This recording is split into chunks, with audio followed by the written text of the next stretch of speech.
భక్తి ప్రవచనం అంటే భగవంతుని మహిమను విస్తృతంగా వివరిస్తూ, ఆధ్యాత్మిక జీవన మార్గాన్ని చాటి చెప్పే దివ్యమైన ఉపన్యాసం.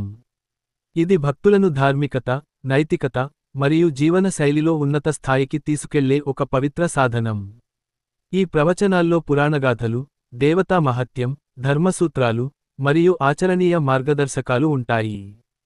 పరమార్థ సాధనలో మనసు స్థిరపడేందుకు, భగవంతుని స్మరణలో నిలిచేందుకు, మానసిక ప్రశాంతతను పొందేందుకు ఇవి ఉపకరిస్తాయి. ఒక మంచి భక్తి ప్రవచనం వినడం ద్వారా మనసు పవిత్రమవుతుంది, భక్తిభావం పెరుగుతుంది, మరియు మనుషుల మధ్య ప్రేమ, సహనాన్ని పెంపొందిస్తుంది. భగవద్గీత, రామాయణం, మహాభారతం, మరియు ఇతర శాస్త్రాలలోని విషయాలను సరళమైన భాషలో వివరించడం ద్వారా శ్రోతలు ఆధ్యాత్మికంగా ప్రేరేపితులవుతారు. సంక్షిప్తంగా చెప్పాలంటే, భక్తి ప్రవచనం ఆత్మోన్నతి కోసం ఒక దివ్యసేద్యం, జీవితానికి వెలుగునిచ్చే జ్యోతి, సద్గుణాలను పెంపొందించే ఆధ్యాత్మిక మార్గదర్శనం.